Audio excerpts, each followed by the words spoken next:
Today on SCOREGolf TV, hanging out with Annika Sorenstam, hitting balls at one of Canada's top courses, Muskoka Bay Club, and chatting with Canadian PGA Tour star David Hearn.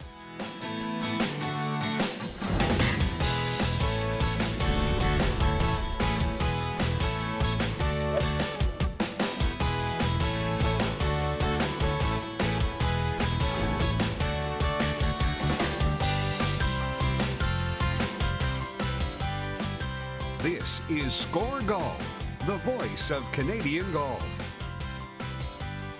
SCOREGolf is brought to you by Molson Canadian 67, official beer of the PGA of Canada, RBC Canadian Open, and Canadian Women's Open. Tailor-made golf, the #1 driver in golf. Tourism Kelowna, 20 courses, from easygoing to ego-shattering. Now, here's your host, Bob Weeks. Hello Canada, welcome to another edition of SCOREGolf TV, and what a show we've got for you today. We're going to go a couple of hours north of Toronto to the Muskoka region to show you one of the top 10 courses in SCOREGolf's top 100 ranking. It is the Muskoka Bay Club. Lots of people talking about this, and we're going to show you why. Anchoring ban on putters, no matter which side you fall on, it's not going to come into effect, if it indeed does, until 2016. So for those of you who are still wielding the long wands, we've got a tip for you coming up a little bit later in the show. But to kick things off, let's talk to a few PGA Tour pros and hear what's on their mind. Prospective, meeting today's PGA Tour stars. The highlights of every PGA Tour season are the major championships, circled on the calendars of tour players across the globe. Tiger Woods has often said he tailors his schedule to peak in the majors, and more golfers seem to be following suit. With their prestigious histories and storied pasts, it can be easy to change your approach once they arrive. The key to winning one, though, is sticking with what got you there. The focus should be the same, the incremental improvement in your game through diligent work ethic. And then, I tend to go to the golf course where the majors are being held the week before and just try and get familiar with it. Obviously, throughout a regular season, we get to play events, every year continually, and we get to know the courses. But majors, they only come around every 8, 9, 10 years or so. So, that's the only difference in preparation. But in terms of the mindset and approach, it should be just the same.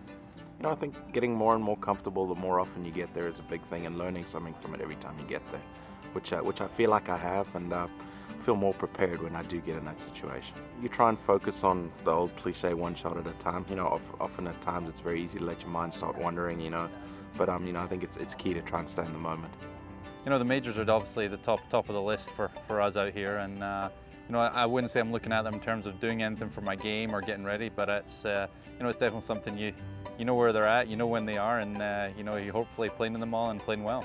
I want to be playing in the biggest and the best events. That's how we judge where our game's at. So I got to play a couple last year. This year, obviously, I'm going to have to play very, very well to get myself back into those. But it's, like you say, it's something that I'm sure every player, and I'm no different, looks forward to trying to compete and play in those majors. Aside from the majors, another marquee event on the 2013 schedule is the President's Cup, which the U.S. team hasn't lost in 15 years. Beating a formidable U.S. squad for the first time in 6 meetings will certainly be a challenge for the international team. Who will represent that side is still to be determined, but the team component is an appealing aspect and refreshing change to the players eyeing a spot on the squad.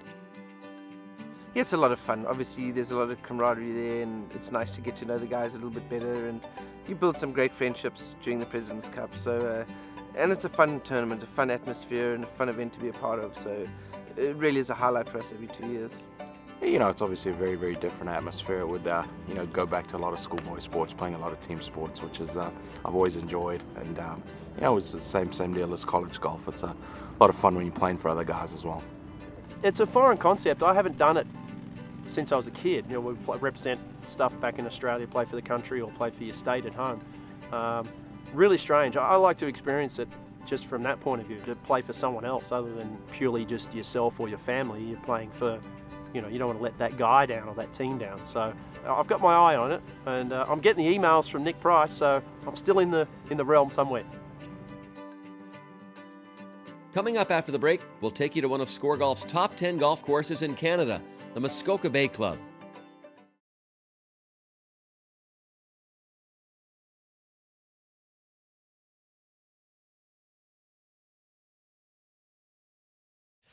Well, in a relatively short time, Muskoka Bay has made an impact on the ScoreGolf Top 100 rankings. It's not an old course, but it's already in the top 10. We want to show you why it deserves that ranking as we show you right now, Muskoka Bay. Now, time for Golf Getaways, featuring the best golf destinations in North America. It should come as no surprise to those who've tackled the Doug Carrick-designed Muskoka Bay Club that the course, located in Ontario's cottage country close to many other golfing gems, has rocketed into Canada's top 10 just 6 years into its existence. It's been getting rave reviews since the first tee balls were struck back in July of 2006, and those reviews are well warranted. Carrick and then associate Ian Andrew carved a fantastic design out of rocky, marshy Muskoka terrain without a single misstep. The front side, comprised of a magnificent mix of holes bookended by dramatic par 4s, is one of the best 9s in the country. And while the backside is a more demanding, nerve-testing challenge, its fantastic finishing duo, though tough, overrides any built-up tension. Well, the golf course is challenging from all of these. I think you need to, obviously keep it pretty straight. It's very forgiving. There's lots of room on either side of the fairway, in case you spray it a little bit. So it's very fair. That's what I like about the golf course, and I think that's what our guests like, is that you can play, have fun. You're not going to lose a lot of golf balls, and as long as you keep it in play, you're going to have a great day. The Muskoka Bay Club's story began in 2003 when Toronto real estate developer Peter Freed looked to build a community outside of Toronto for the baby boomer generation. Freed recognized the Muskoka site as a gateway to the region and spent 2 years developing a master plan for construction. After hiring Doug Carrick, the team began working on a course in 2005 and it opened the following year. Since then, Muskoka Bay Club has been a huge hit, taking home ScoreGolf awards such as the 2007 Second Best New Course in Canada, the 2008 Best Condition Course in Canada, and in 2011, both the Best Public Course and the Best Condition Course in Ontario. Make no mistake though, this is a tough course with wonderful elevation changes. It can play to as much as 7,367 yards, although it's friendlier from the forward tee options. PGA Tour Pro and Brantford, Ontario native David Hearn shares the course record with 71. It's spectacular in every sense, as the holes are framed beautifully from the tee boxes. There are so many amazing holes in this layout that finding a true signature hole is difficult, but the par 4 9th hole, known as the Narrows, is truly one of the most unique and beautiful holes designed in Canada. Playing over 400 yards from the back tees, golfers face a tee shot that crosses over wetlands into an uphill fairway. It doesn't get any easier as their second shot needs to carry through a 10-foot gap between two very large rock outcrops just to get to the green. Well, nice and challenging hole. You really don't need to hit a driver, where I think a lot of the higher handicappers pull out that driver and blast away. You're just trying to get it around the 150-yard marker. If you're playing the blue tees, you're going to hit a hybrid or a 3-wood, and it's going to get you in a perfect position to hit that little 7 or 8 iron kind of over the rocks on top of the hill there. The par 3 17th hole, known as Waterloo, is a majestic design that requires golfers to hit a shot over nearly 150 yards of water onto the green. Spectacular hole 17, my favorite hole on the golf course. Beautiful par 3 over water, and you really got to trust the club. It usually plays a little downwind, so it might be not as long as you think, but if you miss it, you're going to be a little short in the water. Many who come to Muskoka Bay also choose to make it their home. The houses, townhouses, and villas work as a destination for those who love Muskoka and can be a source of income for those who only want to visit on their time. Well, there are 3 types of real estate product that we have. Are the lofts. They're a new product. They're very modern. They're contemporary. They're a real breath of fresh air in Muskoka. Our villas, which tend to be a little bit larger, 2, 3, and 4 bedroom. They can range up to 2,200 or 2,500 square feet. And then we have our custom homes. On the villas and the lofts, we've got a really unique luxury accommodations program at the club. It's an owner-based program. Everybody that buys one of our lofts or our homes is a member at the club. But if they want to lease it out and get some extra revenue while they're not at the property, they can. There's no minimum weeks or anything like that. It's just an owner-based program. With breathtaking views and over 17,000 square feet, the cliff-top clubhouse and panoramic terrace provides a perfect setting to host a golf tournament, corporate outing, or wedding. Muskoka Bay Club. Play it once and you'll want to play it forever. Teeing up Team Canada, reviewing Canada's national golf program. Brought to you by RBC. Let us help you make your mark. David Hearn is one of Canada's top PGA Tour golfers. The Brantford, Ontario native graduated from the University of Wyoming and led Team Canada to the Four Nations Cup back in 2001. Hearn first arrived on the PGA Tour back in 2005, but it took him another 5 years to return to the Elite Tour before establishing himself as a world-class player these past 2 seasons. And what do you remember about being on the national team program? Yeah, I was on that national team kind of in its infancy as well. So, you know, they had just started the program and they were kind of learning their way along. And now it seems like it's developed into quite a program, and you know, there's lots of good players coming out of every year. So, you know, it was fun. It was nice to be. More than anything, it was good to be together with the best players in Canada quite a few times a year. And you know, we'd practice and play rounds and get to know each other better, and it was, you know, it was good camaraderie as much as it was learning at the same time. RBC's really putting some of their leverage behind that program too. Can that only be good things for it? Oh, absolutely. You know, RBC's been a huge supporter with the Canadian Open. Obviously, they sponsor a lot of players on tour, including myself. So, you know, they've gotten huge into the professional golf and amateur golf scene in Canada. So it's, you know, having a company like that behind it is only going to help it. So how's he faring now that he's found a permanent home on the PGA Tour? I got off to a decent start in Hawaii. I finished about 30th, and I felt like I played pretty solid.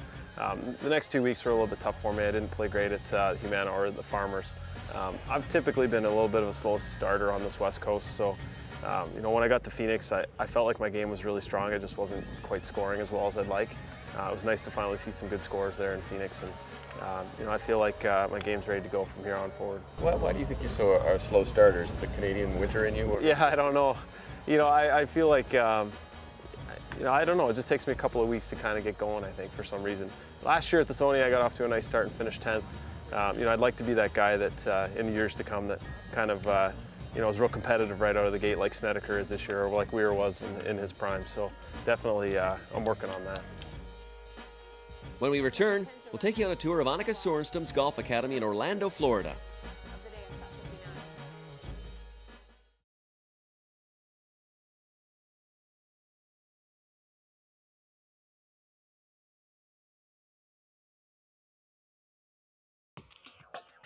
The Technology Report, a look at the science, research, and development of the game. Canadians who come down to Orlando in the wintertime to play golf not only have a lot of courses to choose from, they have a lot of academies to choose from, founded by some of the biggest names in the game, such as David Ledbetter and Nick Faldo, and even Arnold Palmer at Bay Hill. There's one academy that's a little different, founded by former world #1 women's player and World Golf Hall of Fame member, Annika Sorenstam.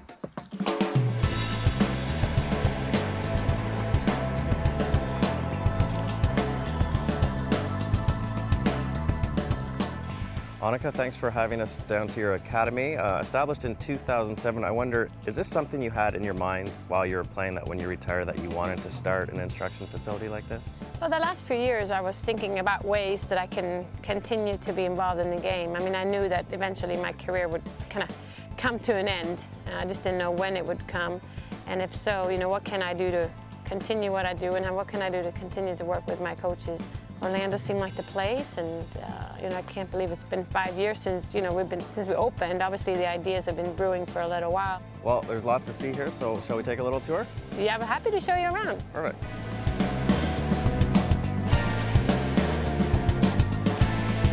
Hey, down here on the range at your academy, Annika, is there a certain teaching philosophy you like your instructors to have, or does it depend on the individual that comes to the school as to how they instruct them? Well, it's very individualized training here. I mean, everybody is very different. Some people are tall, some people are very strong, some are professionals, some are beginners, and, you know, men and women. It's just, you know, the golf swing is very, you know, very personalized. So obviously there's some fundamentals that we teach here. I mean, golf swing is, you know, not the most natural thing in the world to do. So we like to be able to make sure that you use the whole body. And obviously that's why we tie in the fitness aspect of it, using your core to create some good club head speed. So you've obviously got a cure for the occasional block, slice. I asked for a friend, not for me, of course, but there's a pretty extensive short game facility here. I'm wondering, what percentage of time should amateur golfers be spending on their short game compared to blasting balls in the range? Because I think you'd agree that most of us just go to the range and hit balls, but that's probably not what it should be, is it? Yeah, well, that's the way I grew up. I was hitting balls on the range, and then I realized, you know, I hit fairways, I hit greens, but I'm not making the putts, and then I start to analyze and at least equal the amount on the short game, and if not, maybe even, you know, 60% on your short game, and that means, I mean, that's putting, that's chipping, that's bunker, I mean, everything within 100 yards. I think you should spend spend, you know, significant time. I mean, it's fun to hit the ball a long way, but it's equally as fun to get the ball in the hole. And well, they say drive for show and putt for dough. We've come inside the academy to one of your hitting bays. So inside the hitting bay, you've got all kinds of instructional items. You've got the impact bag and the cameras and the monitors. It's important to be on the cutting edge of technology when it comes to instruction these days, isn't it? It is, and you know, a lot of people, they want to, you know, want a lot more than just a visual lesson. So what we do is we tape the lesson, and then we give you quick feedback, and then you get to take the tape home, because sometimes it's hard to remember everything, and then also to take notes during a lesson could be, you know, take a lot of time that you want to hit balls. So yeah, we tape it, and then obviously you get a chance to see your swing. We saw a big fitness facility within the academy as well. How important is fitness in today's game, do you think? Oh, it's very important. I mean, just like anything. I mean, you know, for me to stay at the top, to be able to play, you know, 10, 11 tournaments, you know, I needed to be fit, but also I wanted to hit it further. I want to get stronger. So yeah, I mean, I recommend fitness for anybody. Just to, you know, the two of them together is, you know, it's an important part. So Annika, when we came into the academy, first thing we noticed was this rather impressive trophy case. There's one or two on the wall, I guess you could say. I just wonder if there's any you could just point out that are really, really close to your heart. Sure. I mean, as a professional, I guess I racked up a few trophies. Right in front of me is, you know, maybe not a trophy, but it's the golf bag that I used for the U.S. Women's Open in 2006 at Newport. That was my third U.S. Open victory, and obviously the colors are red, white, and blue. I had just gotten my U.S. citizenship, you know, the month before, so that was kind of a nice little tie. But also, you know, I'm displaying all the majors. I got the LPGA Championship, I got the British Open, and then the Kraft Nabisco. You know, I'm certainly very proud of them, but when people come here, I want them to get a feel for that this is the Annika Academy, and these are my achievements, and when you come here, you can reach your full potential. And talking about potential, I have this little ball, and there's a scorecard of the day I shot 59. So, I mean, it's actually 12 years ago, but it was a historic moment. Be the first woman to break 60, of course. I want to highlight that, and 59 is my favorite number nowadays. But yeah, no, you can see, I mean, I got a little bit of the World Golf Hall of Fame, and there's just too many to mention, too many to narrow it down. Have you ever thought about getting back out there and maybe adding one more to the display case? Where would I put it?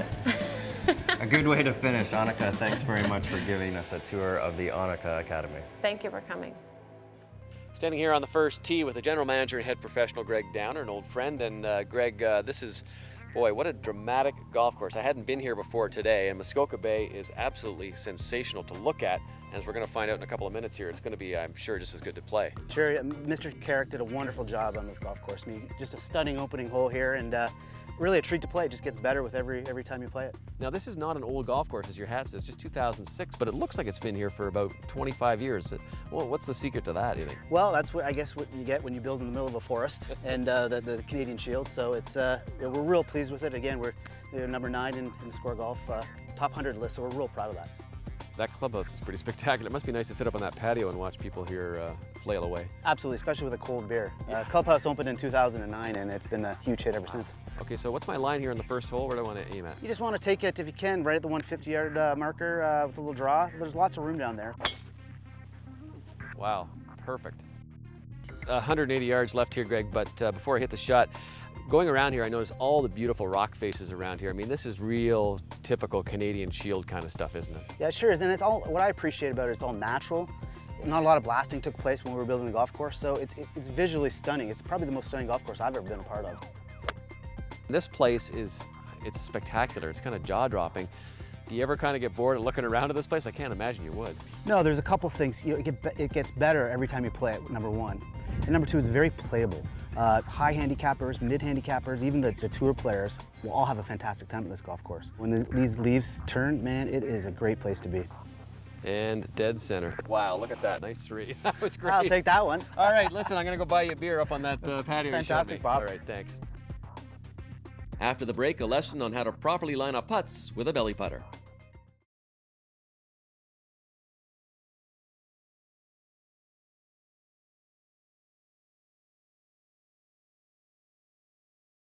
Hey Every week here on ScoreGolf TV, we love to give you a tip to help you improve your game, and we haven't forgotten about all you folks who've switched over to the belly putter. Here's Greg Downer. Play better golf. Lessons to help you improve your game. A lot of people have been buying belly putters the last couple of years, and the most common thing I see them doing is not having their eyes over the golf ball. So I'm here to give you a couple of tips today to help get you over the golf ball, to make you hit it in the center of the club face and online. First thing I would do when you buy a new belly putter is test yourself to make sure your eyes are over the golf ball. Put a golf ball on your nose, you drop it, it lands behind the golf ball, it means your eyes are behind the golf ball. When your eyes are behind the golf ball, it's going to cause you to hook your putts and miss them left. So what I'm really looking for is to have your eyes over the golf ball. It's going to accomplish two things. Number one, allowing you to get the golf ball started on line, and number two, allow you to hit the golf ball in the center of the club face. So what I want to do is put a golf ball on my nose, I want to drop it, and I want it to land in very close to the golf ball that's in front of the putter. And again, this is going to allow you to have your eyes over the golf ball, and allow you to take the golf club back and through in a straight line, and allow you to hit the golf ball in the center of the club face. If you need more help with your new long putter or your game, don't be afraid to contact your local PGA of Canada golf professional. Week Speaks is brought to you by Bushnell, makers of the Pro 1M and Tour Z6 rangefinders. You know, I think the toughest job in all of golf has to be a superintendent.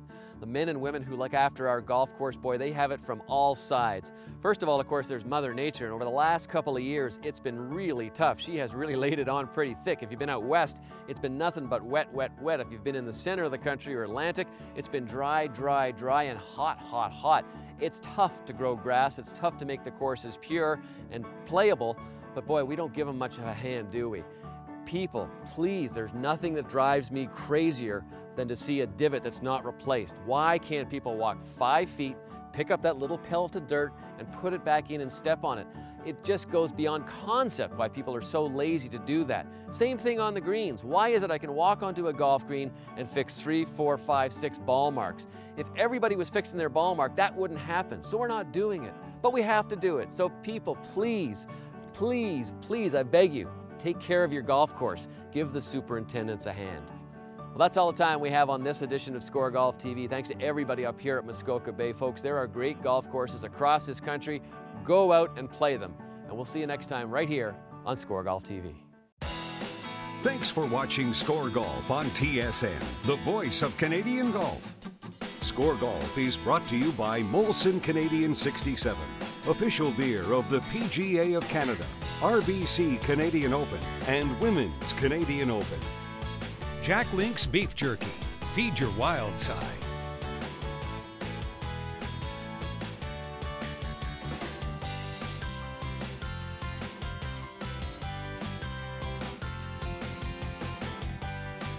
Bob Weeks clothing supplied by Ashworth, designed to celebrate golf, life, and style.